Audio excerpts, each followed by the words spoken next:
Hey guys, what's going on? It's Eli, and yep, back with another top 5/top 10 video. And yep, and since today's the day that the Batman is released, I thought why not? To celebrate the official release of the Batman, I'd come to you with top 10 and top 5 video. So, yes, you read the title. This is a top 10 video, and there's going to be a top 5 video later tonight, so stay tuned for that. So yes, you read the title of what this top 10 video is. This is my top 10 favorite Batman villains from the 1960s Batman, and of course specifically the Adam West Batman series. Honestly, because one of the best things that came from the 60s Batman show were the villains. Every episode, one at a time, they would have, guest stars, play the villains.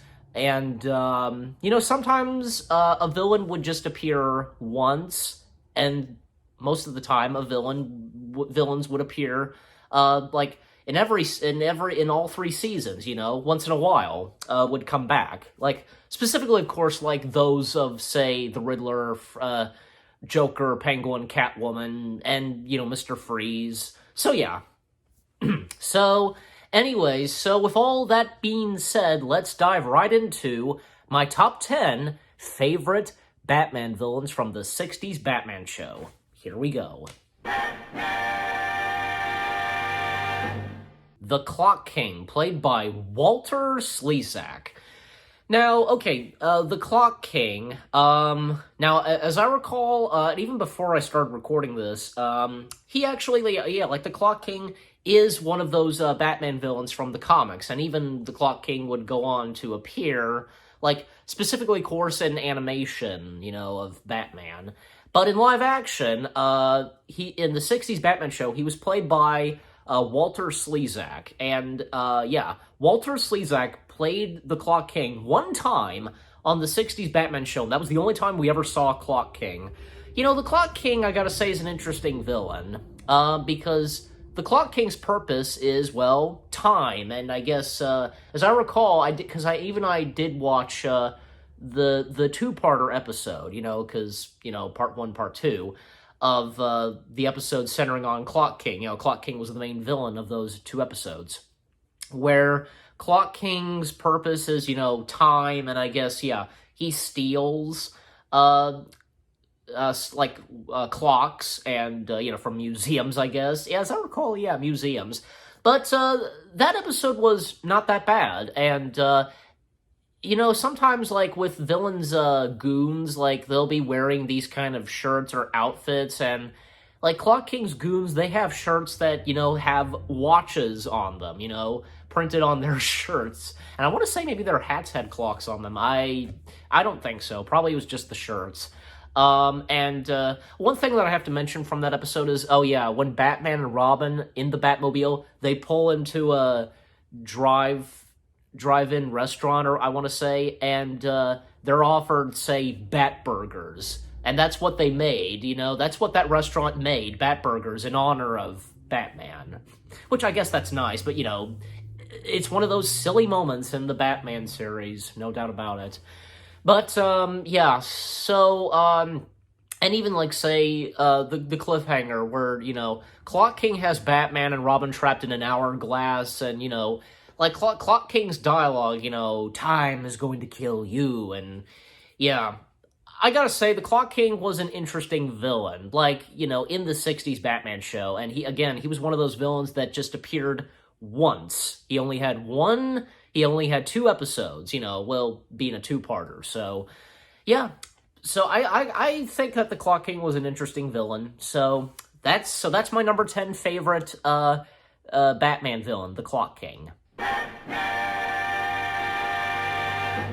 Louie the Lilac, played by Milton Berle. Louie was an interesting villain. He would appear in, say, season 3, and he would have 2 episodes. And actually, because when it came to season 3, they were really not doing, say, a 2-parter anymore. They weren't doing, say, cliffhangers anymore. But, like, what they did this time was, before an episode would end, a villain would pop up as, that would be the next villain in the next episode. And the episode with King Tut, that's when Louie showed up, and then in the next episode, because we see Louie, and he hypnotizes a girl, and the thing about Louie is, as I recall, his purpose, I guess, is flowers. What kind of gangster is he with flowers? Like, I don't know. But the thing is, the late legendary actor Milton Berle, there's just something about this character, and with Milton's performance, that's actually pretty good. I like Louie's outfit. He's all purple and such, and when you got Milton Berle like playing a gangster and a gangster that's in Batman, like, oh yeah, that seems interesting. But yeah, so again, for like Louie the Lilac, again, the purpose is like flowers, as I recall, and even like say his defeat in his first episode that he appeared, he's all molted, like, am I saying that right? Mildew, yeah, he's all like mildew and such, and I remember, like, he may be, like, mildewed and such on the outside, but on the inside, I'm still Louie the Lilac, so, yeah. I thought that, he was an interesting villain, and I don't recall if he originates from the 60s Batman show, or if he did come from the comics. I don't know. But, I don't know, I feel like maybe this is, for the 60s Batman show, it looks like Louie could have originated on that. I honestly don't know, but but you guys can let me know. But yeah, so that is my number 9 favorite villain, Louie the Lilac. He's an interesting villain, and again, with Milton Berle's performance, I think he does a spot on job when he was Louie. Egghead, played by Vincent Price. Okay, for a character like, say, Egghead, like, how can they have made that character work? Well, in the case of Vincent Price, legendary horror icon, it works. Vincent Price as Egghead, like, as I recall, Egghead, like, he started appearing in, say, Season 2, and would continuously appear in the rest of the show, like say in Season 3, and I just gotta say, Vincent Price, you can have Vincent Price do anything, and he would just make it good. Like that one time when he was dressed as a polar bear. Yeah, no joke. Yeah, I think that the character Egghead is enjoyable, and again, with Vincent Price's performance, just, and here's another thing, like, those, like egg puns that Egghead says, and everything that he uses, from weapons or gas or anything like that. That's another thing too. Every time with the villains of the Batman series, they always use gas. They always use smoke and such to knock out Batman, Robin, or whoever it is that the gas is knocking out. And with, gas, it comes from an egg, like everything that Egghead does, he uses eggs. Yeah, just, and you know what, Vincent Price pulls off a good likeness to Egghead, like, I guess that's how the character is to resemble, not just, say, with a bald, like, egg-shaped head, but, say, with Vincent Price's mustache, and yeah, it totally works. And yeah, Egghead, I gotta say, is an interesting villain, and, yep, he's my number 8 favorite Batman villain. King Tut, played by Victor Buono. Okay, King Tut, like, being an enemy of Batman, like, yeah, does that sound silly or what? But the thing is, when we find out about, the character of King Tut in this, it turns out that it's a professor at I think, Gotham City University, who many times, apparently, would always get hit in the head, and he would, like, wake up and think he's King Tut. So, I mean, that's understandable. And how does King Tut get his henchmen? How does he get his goons? Like, Like, if he's a professor and such and he gets knocked out, how does he just get his goons and such like that? I don't know. But I gotta say, with the performance, with King Tut being played by Victor Buono, I think I'm saying the last name right, I don't know. He actually is enjoyable to watch, and, because just think of it, you just have the Pharaoh King just taking on the Bat of Gotham. It's hilarious, but it's also enjoyable to watch. Because King Tut, just seeing King Tut being driven in a car, or say, using technology, modern technology, stuff like that. It's interesting and funny at the same time. And not to mention, in King Tut's first appearance, that infamous scene with the Bat Tootsie. Yeah, and King Tut commands Batman to dance. And even at one point when King Tut hijacked the Batmobile. Yeah, and that's when, say when King Tut is, gets hit in the head, is, unconscious, and he wakes up, he's back to his normal self, being the professor. I even remember getting one of those 60's Batman comics, because when Batman came out on DVD and Blu-ray, and there was, merchandise being sold, and including comics, one comic that I remember having was, centering on King Tut, and we see where, the professor, he gets hit in the head. It was a croquet ball, and that's when we then see he becomes King Tut. So I remember that in the comics. And the many times, say, King Tut would change wardrobe, from hats and all these, colored, robes or whatever, yeah. But, I'd say that King Tut was an enjoyable villain, and with the performance of Victor, yeah. So that's my number 7 favorite Batman villain, King Tut. The Bookworm, played by Roddy McDowall. I'm a bit surprised that the Bookworm only appeared one time in the Batman 60 series, and it was in Season 1, and Roddy McDowall, the legendary icon, Roddy McDowall, playing Bookworm. You know what? Because it's Roddy McDowall, he could do anything great, and Bookworm, for example, gosh, there were a couple of times where Bookworm just lost it, just shouted and stuff like that. I guess that makes the character of the Bookworm pretty good. And not to mention, because Bookworm's clothing is just say leather and like a book or something. It's very interesting. And he has a magnifying glass on his head. And the thing is, it first starts off with, because there's a ceremony at the Gotham City Bridge, and it's believed that, Bookworm being responsible for murdering Commissioner Gordon, although technically it was all some illusion or trap, that wasn't really Commissioner Gordon there, that was an impersonator that was shot, etc. Yeah, and even when, I remember Bookworm had captured Robin, and tied him up to a bell, and the dialogue that I remember Bookworm saying, spell toads, yet toads for thee. I can't do it, just, you know what I was doing. So, I can't do it. But anyways, so, yeah, the character of Bookworm was interesting, and, it's unbelievable that, that Bookworm was one of those villains that appeared once. And you know what? I feel as though, he could have appeared a couple of times in the series, and not just one time. And, we would have gotten more of Roddy McDowall's portrayal as the Bookworm. But oh well, Bookworm was one of those villains that, just appeared once. Just as I mentioned, the Clock King, and heck, who remembers Black Widow? Yeah. Of course, not Black Widow, as we all know of Marvel. There was another version. There was another, Black Widow character, and who's a villain.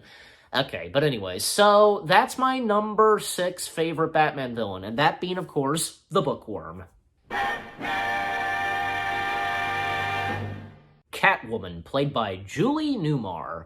Okay, now, no disrespect to say, I like the other 2 Catwomen, don't get me wrong, Lee Meriwether and Eartha Kitt, but I don't know, there's something about, and from what I heard, with Julie Newmar's Catwoman, you know what, Catwoman is one of those, I guess if we're talking about it, if I heard, specifically talking about Julie Newmar's Catwoman, Julie Newmar's Catwoman is just one of those, like, is very different. I will say, yeah, to put it this, is different from the rest of the other Batman villains. She's not like any of those other villains, you know? And she gets into Batman's skin, you know what I'm saying? And not to mention, man, Catwoman's personality, especially Julie Newmar's Catwoman's personality, just so good, you know? And the many times where, you know, because I guess, yeah, with Julie Newmar's Catwoman flirting with Batman, you know, and those many times, as I recall, a couple of times where it seemed like Catwoman fell to her death, but she didn't really. Yeah, and her Catwoman's first appearance, and of course Julie Newmar being the first actress to portray Catwoman, like, I remember, like, saying, like, her first appearance, like, stealing, like, cat artifacts, and not to mention that, you know, she has Batman. There's one scene, and being one of the last scenes of the episode, where Catwoman has Batman choose a door, the lady or the tiger, and Batman chooses the door that has the tiger. So I remember that. Yeah, and again, Julie Newmar would appear a couple of times as Catwoman, and is that when, like, say, Eartha Kitt then stepped in as Catwoman, I want to say? I don't know. But anyways, Julie Newmar's Catwoman, I think, yeah, she's my number 5 favorite Batman villain, because everything that I said about her version of Catwoman, just, you know, she's very different from, she's not like those other Batman villains, and, like, you know, like, the relationship between her and Batman, just, yeah. So that's my number 5 favorite Batman villain, Catwoman, played by Julie Newmar. Mr. Freeze, played by George Sanders.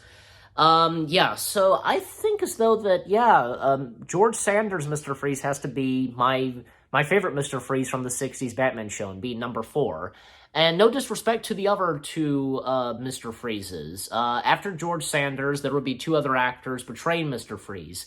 Next would come Otto Preminger, and then Eli Wallach. Now, I haven't really watched the episodes with Otto Preminger as Mr. Freeze. I've only, like, say, seen George Sanders' Mr. Freeze and Eli Wallach's Mr. Freeze. Probably it's a tie between George Sanders and Eli Wallach. Again, no disrespect to Otto Preminger. I'm sure, yeah, he was a good Mr. Freeze too.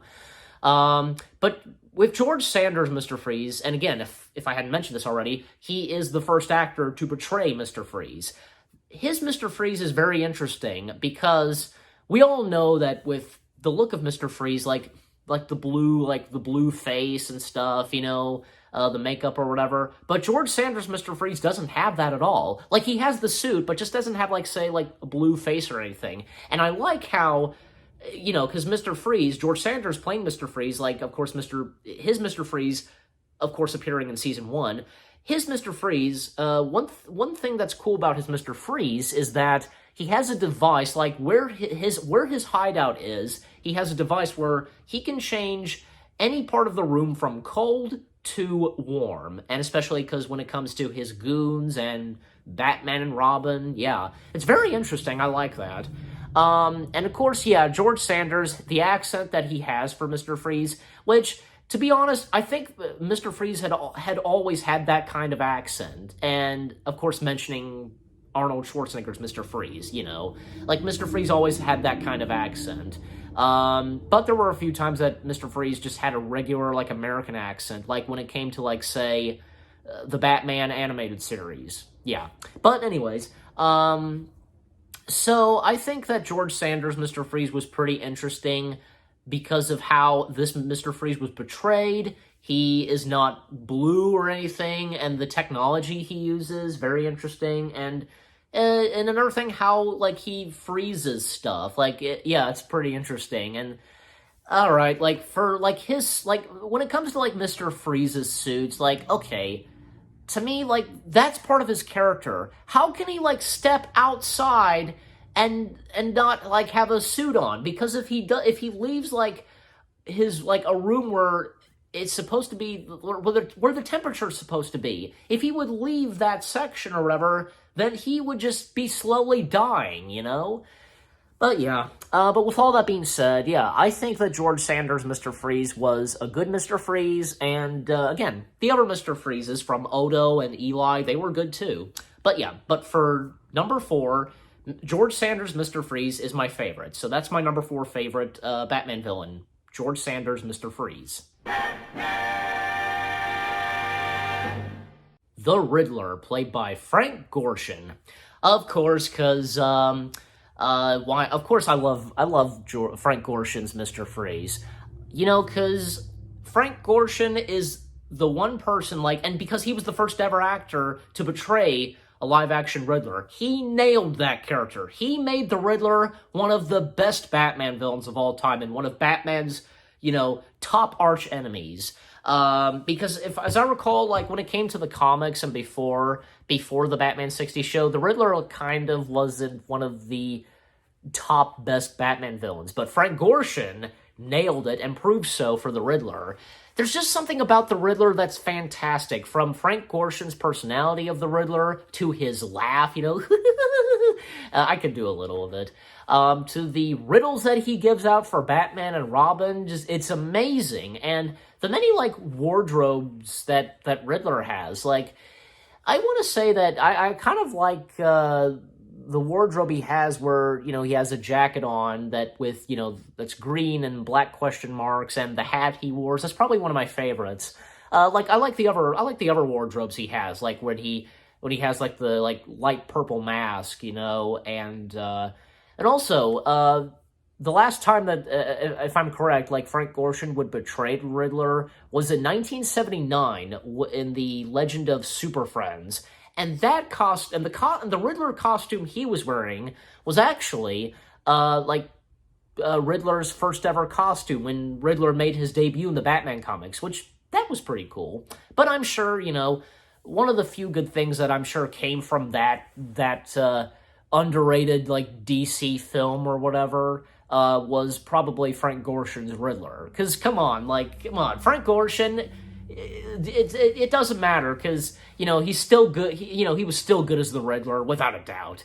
I also recall, because the Batman movie, because Riddler in that, like, a couple of times he would use his missiles, you know, that would explode and give out riddles in the sky, and even, like, say, when he came up with that plan to capture Bruce Wayne, in which, of course, they didn't know that Bruce Wayne was Batman. They were capturing Batman as well. But yeah, Frank Gorshin as the Riddler, just, yeah, he will always be the Riddler, the one that started it all, you know, making the Riddler great. And, like, say, when it comes to, like, say, Jim Carrey's the Riddler, well, I'll give Jim Carrey this. He grew up watching Frank Gorshin. Frank Gorshin was one of Jim Carrey's favorite actors. And I'm sure, yeah, it was nice of Jim Carrey, like, paying tribute to Frank Gorshin's Riddler, you know, trying to imitate Frank Gorshin's Riddler, and, but also, to many other people, Jim Carrey was just being Jim Carrey. Well, I don't know, like, I don't think it matters. To me, you know, because yeah, Jim Carrey paying tribute to Frank Gorshin, even though he may have put a little bit of himself as the Riddler. You know, Jim Carrey being Jim Carrey, as people say.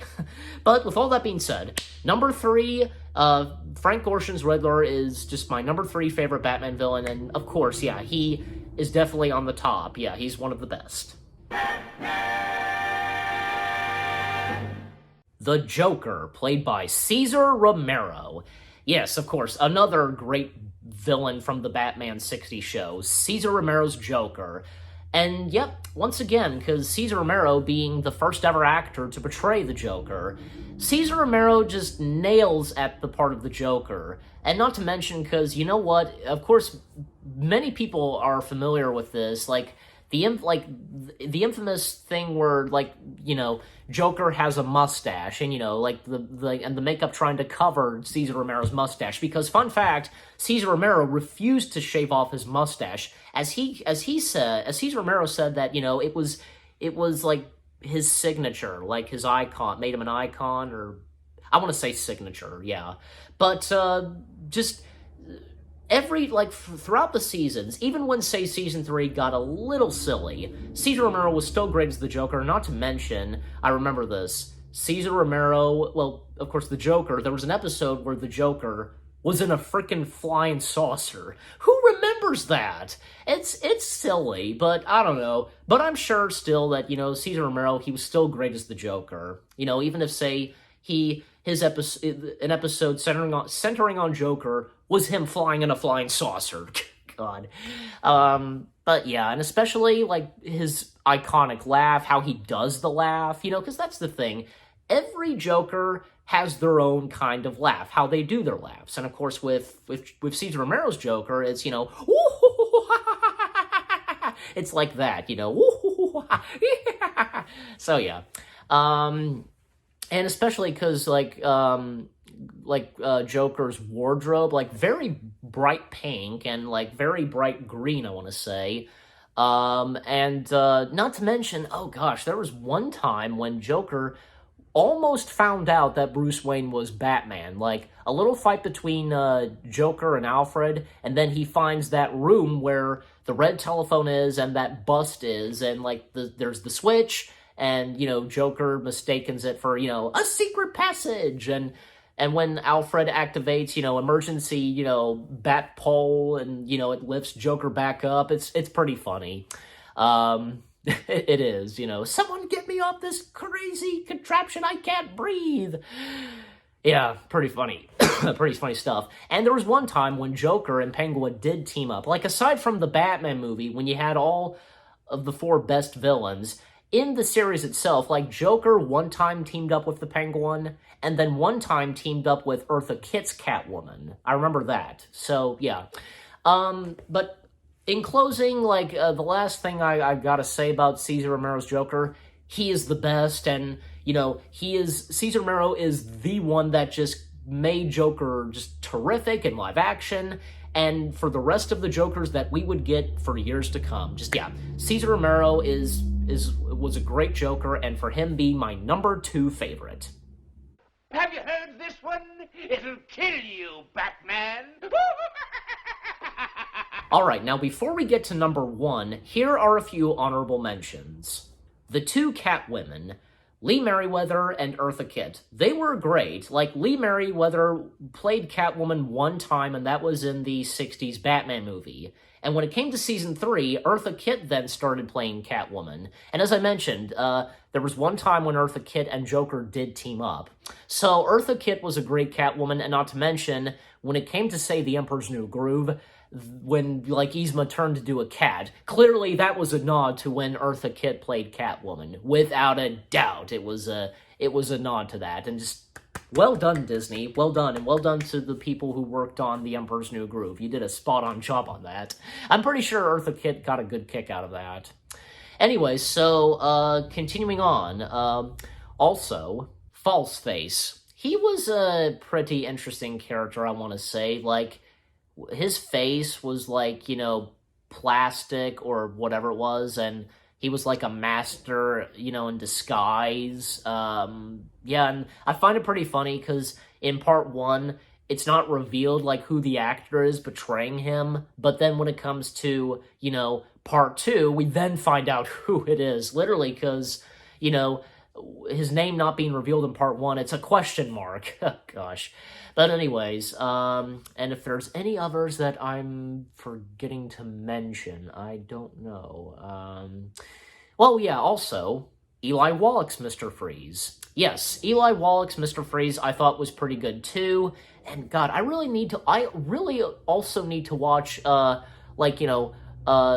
Odo's performance as Mr. Freeze. I gotta watch those episodes too. And finally, there's the Mad Hatter, played by David Wayne. I thought this version of the Mad Hatter in the 60's Batman show, played by David Wayne, was a pretty good Mad Hatter, because this Mad Hatter steals people's hats, and he captures them by, his own hat activating a device that would, hit directly into their eyes and they would be unconscious, and he would kidnap them. That, again, I just think that, this Mad Hatter was pretty good, and, his, the likeness to him with that mustache, I thought the Mad Hatter, played by David Wayne, was a pretty good villain.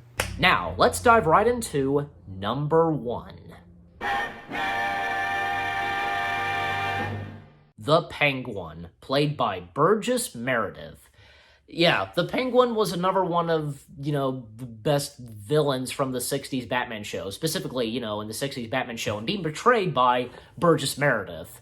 Burgess Meredith totally nailed the role of the Penguin from, because just the quack, quack, quack, quack, quack, and, those times when Penguin would waddle, and, the makeup he had, it was specifically, of course, the nose, and the wardrobe he had on, because, and, he had that, bright purple hat, and the eyeglass, just Burgess Meredith totally nailed that role, and I think I'm probably right on this, that in the 60s Batman movie, Penguin was the main villain, basically, I want to say. Well, I guess you could say that I'm pretty sure that, all four of the main villains in the Batman movie, Riddler, Penguin, Catwoman, and Joker, they were the main villains, of course, but I think because really Penguin was the leader, I want to say. Because, for example, Penguin had his own submarine. He had the jetpack umbrellas, and, he disguised it himself as Commodore Schmidlap, and hijacked, the Batmobile, etc. So, yeah, Penguin was definitely, the leader of the United Underworld, as they called themselves in the Batman movie. I think it was totally obvious. Because Burgess Meredith as the Penguin had some great episodes, one time in season 1, he, started, becoming good, I want to say, after kind of saving the day and kind of framing Batman and Robin, and there was one time when I think it had to do something with starvation. He was doing something with food, and that was when Lurch from the Addams Family made a cameo, in the windows. And need I say, those, window cameos were some of the best. You had Green Hornet, you had Jerry Lewis, even Santa Claus made an appearance. Wow, that's unbelievable. But anyways, so Burgess Meredith's Penguin, he had some memorable moments in the show, of course, and not to mention, in the first episode of season 3, he captures Barbara Gordon and is going to marry Barbara Gordon, and the fact he's going to marry Batgirl. That's pretty funny. Yeah, just Burgess Meredith, he totally nailed the role of the Penguin, was one of the best from the 60s Batman show, of course, right next to Cesar Romero as the Joker and Frank Gorshin as the Riddler, and if there's any others, from Catwoman, Julie Newmar, Eartha Kitt, Lee Merriweather, etc., etc., etc. And yep, that is my number 1 favorite Batman villain, which being, of course, Burgess Meredith's Penguin.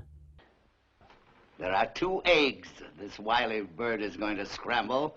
Batman and Robin. So with all that being said, I hope you enjoyed my top 10 favorite Batman villains from the 60s Batman show. Let me know which one's your favorite, what you thought of my top 10 list. Leave comments and give this top 10 video a like as always. And yeah, so with that being said, that's that. So with all that being said, thank you for watching. I hope you enjoyed my top 10 favorite 60s Batman villains, I should say. More top 10/top 5 videos are on the way. They're going to be awesome. Keep looking forward. And I'll see you guys in the next video /top 10/top 5 video. And stay tuned later tonight for my top 5 favorite Batmans. Take care and peace out.